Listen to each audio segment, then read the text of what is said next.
விசாரணை நீதிமன்றத்தில் கெஜ்ரிவால் ஜாமீன் பெறலாம் என்று நீதிபதிகள் தெரிவித்திருக்கிறார்கள்.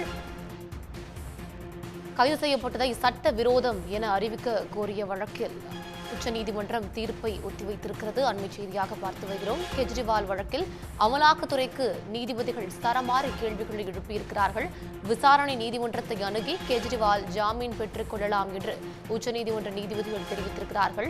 ஏற்கனவே ஜூன் 1ஆம் தேதி வரை கெஜ்ரிவாலுக்கு இடைக்கால ஜாமீன் வழங்கப்பட்டிருக்கக்கூடிய இந்த நிலையில் டெல்லி முதல்வர் கெஜ்ரிவால் கைது செய்யப்பட்டது தொடர்பாக அமலாக்கத்துறைக்கு உச்சநீதிமன்றம் சரமாரி கேள்விகளை எழுப்பியிருக்கிறது.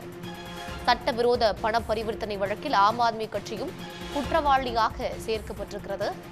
ஆம் ஆத்மி மீதான குற்றச்சாட்டை எவ்வாறு நிரூபிக்கப் போகிறீர்கள் என நீதிபதி சஞ்சீவ் கன்னா அமலாக்கத்துறைக்கு கேள்வி எழுப்பியிருக்கிறார்.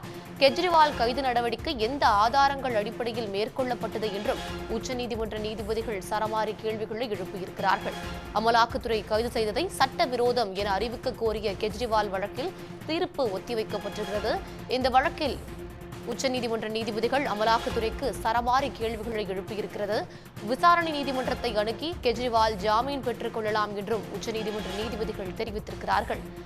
ஏற்கனவே ஜூன் 1ஆம் தேதி வரை கெஜ்ரிவாலுக்கு இடைக்கால ஜாமீன் வழங்கப்பட்டிருக்கும் நிலையில் டெல்லி முதலமைச்சர் கெஜ்ரிவால் கைது செய்யப்பட்டது தொடர்பான இந்த வழக்கில் அமலாக்கத்துறைக்கு உச்சநீதிமன்றம் சரமாரி கேள்விகளை எழுப்பியிருக்கிறது.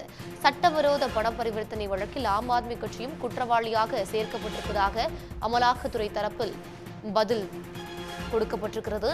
ஆம் ஆத்மி மீதான குற்றச்சாட்டை எவ்வாறு நிரூபிக்கப் போகிறீர்கள் என்றும் கெஜ்ரிவால் கைது நடவடிக்கை எந்த ஆதாரங்கள் அடிப்படையில் மேற்கொள்ளப்பட்டது என்றும் உச்சநீதிமன்ற நீதிபதி சஞ்சீவ் கன்னா கேள்விகளை எழுப்பியிருக்கிறார். அண்மை செய்தியாக பார்த்து வருகிறோம். உடனுக்குடன் செய்திகளை தெரிந்து கொள்ள சன் நியூஸ் பெல் ஐகானை கிளிக் பண்ணுங்க.